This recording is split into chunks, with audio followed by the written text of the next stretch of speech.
Hello everyone, my name is Sarvesh. Raw conversation से अच्छा कुछ भी नहीं है इंग्लिश सीखने के लिए। अगर आपको एक रैंडम कॉन्वर्सेशन मिलती है सो वो सबसे अच्छा है इंग्लिश सीखने के लिए। इवन क्लासेस में भी जब मैं बच्चों से सेंटेंस पूछता हूँ और फॉर एग्जांपल वो सेंटेंस नहीं बना पाते या फिर वो होमवर्क नहीं करके लाते हैं, तो जो वो सेंटेंस उस टाइम पर बोलते हैं ना कि सर कल मैं होमवर्क नहीं कर पाई, राइट, या फिर सर ये वाला सेंटेंस समझ में नहीं आ रहा, दूसरा पूछ लो। जब वो ऐसी हिंदी की लाइंस बोलते हैं, उन लाइन को जो ट्रांसलेट कराने का मज़ा है वो बहुत ही बढ़िया है, क्योंकि वही तो चीज़ें हैं जो हमें चाहिए, राइट, स्पोकन के लिए। ये जो रैंडम एक रॉ चीज़ निकलती है हमारे मुंह से, एक रैंडम कॉन्वर्सेशन जो होती है, if you know how to translate every sentence in that conversation, तो ही आप लोग बढ़िया चीज़ों को कैच कर पाओगे और सारी चीज़ें आपको थोड़ा क्लियर हो पाएंगी। ठीक है, चलिए तो आज की वीडियो हम शुरू करते हैं और एक एक सब टाइटल को देखते हैं। सबसे पहले इसने बोला कि प्लीज़ मुझे बख्श दे। अब देखो सेंटेंस में अगर ये है बख्श दे, माफ़ कर दे, जाने दो, जैसे लेट का भी यूज़ कर सकते हो, लेट मी गो, इस तरीके से। लेकिन अब जैसे मैंने ये कहा कि कल ना मुझे पुलिस ने पकड़ लिया, ठीक है, और जब मैंने उनको बताया कि सर ऐसे ऐसे प्रॉब्लम है, कुछ भी है, तो उन्होंने मुझे जाने दिया। एक तो होता है ही लेट मी गो, राइट। दूसरा होता है लेट मी ऑफ। जैसे मैं कहूँ कि मैं तुम्हें छोड़ूंगा नहीं बिल्कुल भी, राइट, या फिर मैंने कहा कि चल उसको चल छोड़ देता हूँ, तेरे को आज कुछ नहीं कह रहा, आज मेरा मन नहीं, आज तुझे छोड़ देता हूँ, आज तुझे जाने देता हूँ, आज तुझे माफ़ कर देता हूँ। यहाँ पर हम लेट ऑफ का यूज़ करते हैं, ठीक है, बहुत कॉमन है। आप सिंपल लेट ऑफ भी बोल सकते हो, जैसे प्लीज़ लेट मी ऑफ, इस तरीके से। अगर आपको पूरा बोलना है तो please let me off the hook, ठीक। यहाँ पर पूरा ईडियम इस तरीके से आएगा, राइट, कि भाई मेरे को जाने दे, please let me off the hook, इस तरीके से। या फिर आप सिंपल लेट मी ऑफ भी बोल सकते हो, जैसे मैंने कहा कि last night police inspector caught me when I was driving and when I told him about my problem so he late me off the hook, या फिर ही लेट मी ऑफ, उसने मुझे बख्श दिया, जाने दिया, माफ़ कर दिया। ठीक है, चला जा यहाँ से यार, please go away, please go away from him. अब देखो ये जो अवे है ये सिर्फ एक सेंस को जोड़ रहा है। इस अवे को अगर आप ना भी लगाओ, फॉर एग्जाम्पल काफ़ी लोग ऐसे ही बोल देंगे प्लीज़ गो फ्रॉम हेयर, यहाँ से चले जाओ। लेकिन जब इसमें अवे लगा दिया, please go away, run away, walk away, यहाँ पर अवे दूरी को दिखाता है कि कहीं दूर चले जाओ। ये छोटी छोटी सी जो सटल्टीज़ हैं, बारीकियां हैं, यही समझनी है आप लोगों को। और once you know about these kind of small subtleties, it will be very easy for you to even understand और टू फ्रेम सेंटेंसेस। तो ही चीज़ें बहुत ईजी लगेंगी। अब यहाँ पर मैं अगर सेंटेंस को ये भी तो बोल सकता हूँ कि प्लीज़ गो फ्रॉम हियर, कोई दिक्कत नहीं है कि यहाँ से चले जाओ, राइट। लेकिन इसने ऐसे कैसे बोला please go away from here. So go away का मतलब है दूर के सेंस में। अगर जैसे मैंने ये बोला कि he walked away, walked away का मतलब है वो चल के चला गया कहीं दूर, राइट। रन अवे, ही रैन अवे, कि जैसे ही मैंने उसको देखा ही रैन अवे, रैन अवे का मतलब भाग कर चला गया। एक तो सिंपल ये होता है कि ही रैन, वो भागा, समझ रहे हो, वो भागा, ही रैन, जब मैंने उसको देखा ही रैन, वो भागा। लेकिन अगर मैं बोलूँ भाग गया, हिंदी में फर्क समझ रहे हो, वो भागा और वो भाग गया। तो ये जो भाग गया, चला गया, यहां पर हम अवे का यूज ऐसे करते हैं। सो प्लीज गो अवे, चले जाओ दूर, so please go away from here. ठीक है, तुझे पता है मैं तुझसे कितना प्यार करता हूं, you know how much I love you, right. यहां पर सेंस को समझो। कल ही मैंने क्लास में समझाया भी था, मच, मोर और मैनी, इस चीज को समझो। कई लोग इसमें बहुत गलतियां करते हैं, ठीक है। How much I love you, यहाँ पर जो मच का सेंस है ये अनकाउंटेबल चीज़ों को दिखाता है। जैसे मैंने कहा कि how much money you have, कितने पैसे हैं तुम्हारे पास। अगर आप ये बोलो कि मेरे पास बहुत पैसे हैं, आई हैव मच मनी, नहीं बोलना है। यहाँ पर जब हम इसका नॉर्मल सेंटेंस बनाएंगे, पॉजिटिव सेंटेंस बनाएंगे, तो आप इसमें अ लॉट या फिर लॉट्स ऑफ का यूज़ करते हो, ठीक है। I have a lot of money, ठीक है, I have lots of money, इस तरीके से। लेकिन जब आप इसका नेगेटिव या क्वेश्चन में डालते हो, अगर सेंटेंस अनकाउंटेबल है और वो पॉजिटिव में है, तो वो आएगा लॉट ऑफ, लॉट्स ऑफ, इस तरीके से। जैसे I have lots of time, मेरे पास बहुत टाइम है। लेकिन अगर अनकाउंटेबल का नेगेटिव में है तो वहाँ पर आप लॉट्स ऑफ का यूज़ नहीं कर सकते, आप वहाँ पर यूज़ करोगे much. I don't have much time, मेरे पास ज़्यादा वक्त नहीं है। इसी तरीके से अगर आप मान लो काउंटेबल चीज़ों की बात करते हो, काउंटेबल में चाहे पॉजिटिव हो या नेगेटिव हो, आप मैनी का यूज़ करोगे। मैनी, जैसे मैंने कहा कि मेरे पास बहुत सारे दोस्त हैं, so I have many friends. दोस्तों को तो काउंट कर सकते हैं ना, इसीलिए उसको मैंने काउंटेबल में लिया है, ऑब्वियस सी बात है। इसी सेंटेंस को अगर मैं नेगेटिव में बोलूँ कि मेरे पास ज़्यादा दोस्त नहीं हैं, तो I don't have much friends, नहीं, ये गलत हो जाएगा, I don't have many friends. तो चाहे सेंटेंस पॉजिटिव हो या नेगेटिव हो, मैनी ही आएगा दोनों में, ठीक है। तो इसने यहाँ पर कहा कि तुझे पता है, यू नो, तू जानती है, प्रेजेंट इंडेफिनिट सेंटेंस है ये, यहाँ डू छुपा हुआ है नो के अंदर।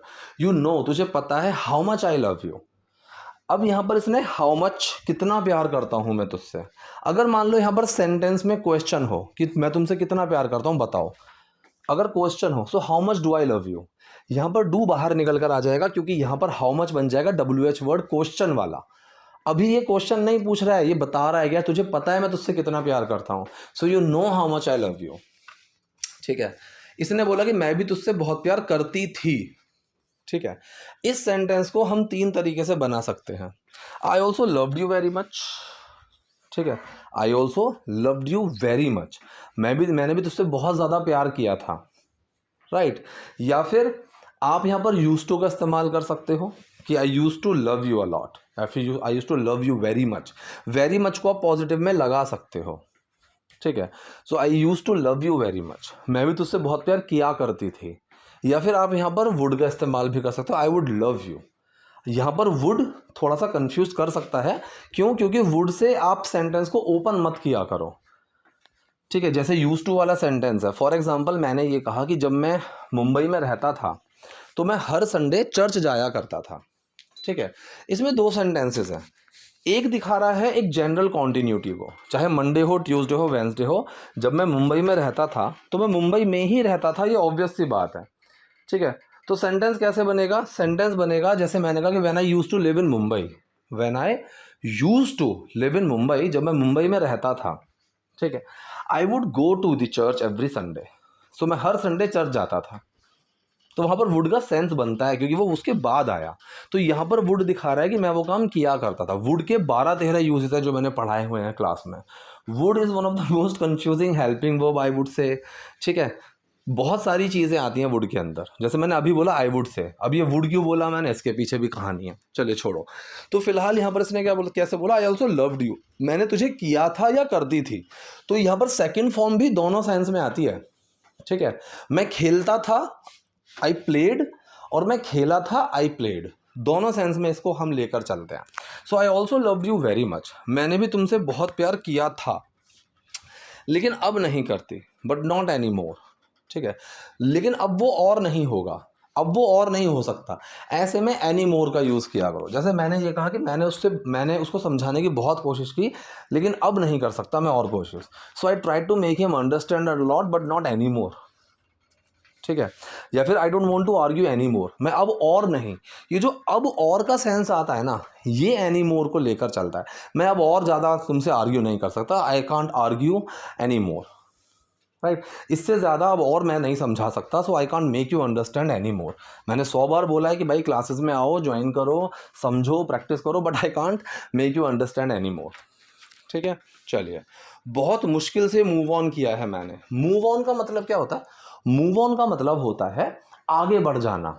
अब वो चाहे एक रिलेशनशिप में ब्रेकअप के बाद हो, कोई भी एडवर्सिटीज़ हो सकती हैं, कोई भी मुश्किल हालात हो सकते हैं जो आपने फेस किए, but now you don't have to be stick with that, you need to move on.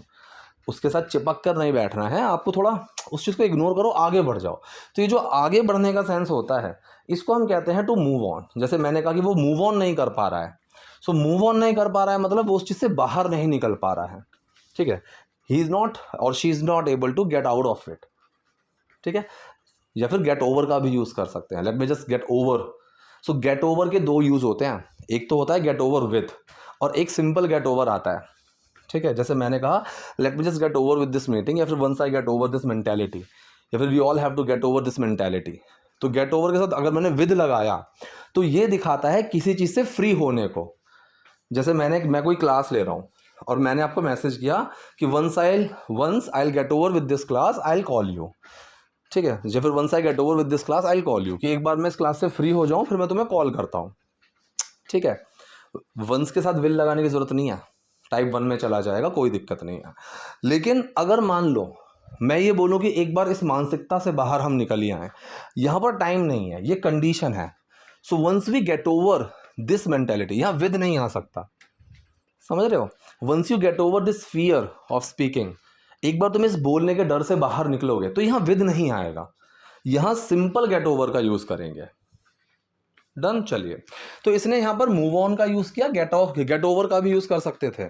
So I got over, लेकिन विद नहीं आता, फिर I got over this relationship, ऐसे आप बना सकते हो। तो इसने बोला I moved on with great difficulty, बहुत मुश्किल से, ठीक है। आई हार्डली मूव्ड ऑन, ठीक है, बहुत मुश्किल से मैं इस चीज से बाहर निकली, कैसे भी इसको यूज कर सकते हो। तो सेंटेंस कौन सा है, सेंटेंस ये पास्ट इंडेफिनिट ही है। ये सिचुएशन मत क्रिएट कर, so don't create this situation, ठीक है, डोंट क्रिएट दिस सिचुएशन। ये कौन सा सेंटेंस है, ये है इंपेरेटिव सेंटेंस, जहां पर हम किसी को कुछ करने या ना करने के लिए बोलते हैं। एक कमांडिंग सेंटेंस होता है, तो जब हम किसी को कुछ करने के लिए बोलते हैं, वो सेंटेंस उस एक्शन से शुरू होता है। जैसे मैंने कहा कि यार तुम ना रोज प्रैक्टिस करो, तो यहाँ पर एक्शन है प्रैक्टिस करना, तो मैं तुम्हें एक कमांड दे रहा हूँ, एक ऑर्डर दे रहा हूँ, या फिर एक रिक्वेस्ट भी हो सकती है। तो मैं यहाँ पर बोलूँगा कि प्रैक्टिस एवरी डे, और मैंने बोला कि प्रैक्टिस मत करो, सो डोंट प्रैक्टिस, ठीक है। इसी तरीके से आप लोगों ने सुना होगा, कई बार मूवीज़ में ऐसे बोलते हैं कि don't you dare, don't you worry. कुछ लोग बोलते हैं you don't worry, you don't dare. सही कौन सा है, सही है डोंट यू, राइट। अब कुछ लोगों का दिमाग ये भी जा सकता है कि क्या तुम परवाह नहीं करते हो, डोंट यू वरी, ठीक है। तो ये बात के कॉन्टेक्स्ट में ही समझ में आएगा, ऐसे तो बहुत सारे सेंटेंसेस हैं। लेकिन अगर आपको ये बोलना हो कि तुम चिंता मत करो, यहाँ पर आप कोई चीज़ ना करने के लिए बोल रहे हो, तो वो यू से नहीं डोंट से शुरू होगा। डोंट यू डू दिस, ऐसा मत करो। अगर आप किसी को बोलते हो कि हाँ इसको टच मत करो, ठीक, तो यू डोंट टच, ऐसे नहीं बोलना है, डोंट यू टच, या फिर यू मत लगाओ, डोंट टच, सिंपल रख दो, ठीक है। तो ये सिचुएशन मत क्रिएट कर, so don't create this situation. इसने बोला है कि, अब इसने कहा प्लीज़ मुझे छोड़ दे और यहाँ से चला जा, प्लीज़ लीव मी। ये भी क्या है, ऑर्डर वाला सेंटेंस है, please leave me and go from here, ठीक है। अब यहाँ पर अवे भी लगा सकते हो and go away from here. दोनों में क्या डिफरेंस है, मैंने क्लास के शुरुआत में पहले ही सबटाइटल में ये चीज़ क्लियर कर दी थी, so I think it's clear to you, right.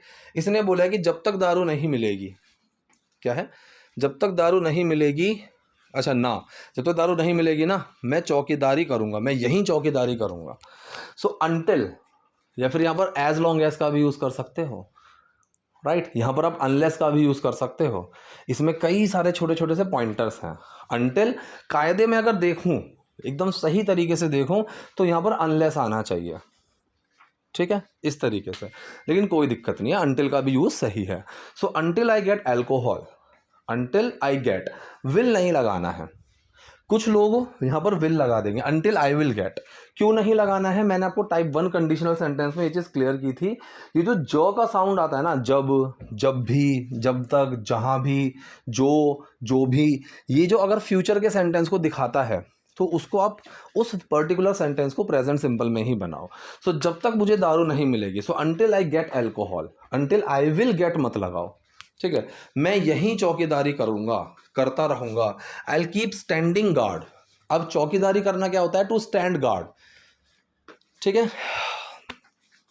चलो, so I will keep standing guard right here. यहीं, राइट हियर का मतलब होता है यहीं पर। आप हियर भी लगा सकते हो, लेकिन राइट जब उसके साथ जोड़ दिया तो उसको और ज्यादा एम्फेसाइज करता है कि यहीं पर, राइट हियर, ठीक है। अब इसने बोला कि शायद कोई आ रहा है, may be someone is coming. इस सेंटेंस को मैं ऐसे भी तो बना सकता हूँ,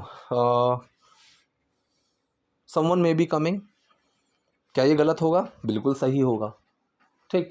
जैसे मैंने बोला कि शायद रोहित सो रहा है, so Rohit may be sleeping, ठीक है, ऐसे भी सही है। May be Rohit is sleeping, ये भी सही है, ठीक है। He may be having his dinner, वो अपना डिनर कर रहा होगा, अभी उसको फोन मत करो। तो अगर देखो, मॉडल्स की क्लास में मैंने ये चीज़ पढ़ाई हुई है। मे बी जो वर्ड है, इसकी जगह आप मे बी, जैसे दो चीज़ें होती हैं, एक तो मे और बी के बीच में से स्पेस अगर हटा दूंगा तो वो अलग तरीके से काम करेगा, और मे और बी के बीच में अगर मैं स्पेस लगा दूंगा वो अलग तरीके से काम करेगा, ठीक है। अगर मान लो मैंने स्पेस हटा दिया तो वो परहैप्स, शायद की तरह काम करता है, वो हेल्पिंग वर्ब नहीं होती है, ठीक है। वहां पर मैं मे बी का ऐसे यूज करूंगा, जैसे मैंने बोला कि शायद वो उदास होगा, अभी मुझे दिख रहा है कि उसका मूड खराब सा लग रहा है, मैंने कहा शायद वो उदास है। अंदाजा लगा रहा हूँ. So may be he is upset. Helping verb क्या लगाई? इज. लेकिन मैं इस सेंटेंस को ये भी बोल सकता हूँ, he may be upset. He may B.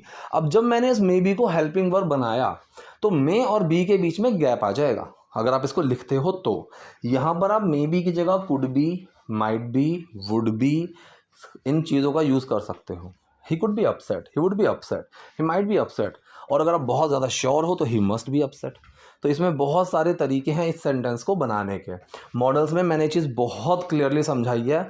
ये टॉपिक बहुत लंबा चला जाएगा, अभी इसको यहीं रोकते हैं. तो इसने मे बी को सेंटेंस के शुरू में लगा दिया कि शायद कोई आ रहा है. बाकी सेंटेंस क्या है? Present continuous. उसी फॉर्म में रखेंगे, may be someone is coming. ठीक है. इसने बोला निशा बस तेरे हाँ बोलने की देरी है. ये सेंटेंस देखो कितना अच्छा है. Nisha, it's just a matter of you saying yes. It's just a matter of, जब हम ऐसे बोलते हैं, तो जैसे मैंने कहा कि बस 3 दिन की बात है, it's only a matter of 3 days. या फिर ओनली की जगह मैं जस्ट भी लगा सकता हूं. It's just a matter of 3 days, कि बस 3 दिन की बात है. यहीं पर वो चीज़ है कि बस 3 दिन की देरी है, बस तेरे बोलने की बात है. It's only a matter of you, कहने की. ठीक है. It's only a matter of you saying yes. 2 bar of नहीं लगाना है, आईएनजी की क्लास में पढ़ाया हुआ है. So it's only a matter of you saying yes. बस तुम्हारे हाँ कहने की देरी है, बस तुम्हारे हाँ कहने की बात है. आकाश के सामने से तेरा हाथ पकड़कर लेकर जाऊंगा. I will take you away. I will take you away. Away का मतलब वही, दूर लेकर चला जाऊंगा. किसी को लेकर जाना होता है टेक, और किसी को लेकर आना होता है गेट. क्या तुम उसको स्कूल से ला सकते हो? Can you get him from the school?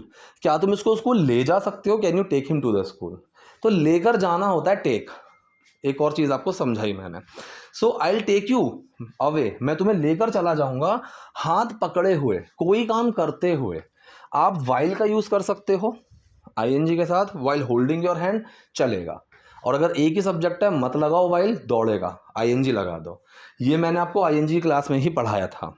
So I will take you away holding your hand in front of Akash. ठीक है. हाथ को पकड़े हुए. I will take you away holding your hand, मैं तुझे लेकर चला जाऊंगा हाथ पकड़कर इन फ्रंट ऑफ आकाश, आकाश के सामने. ठीक है.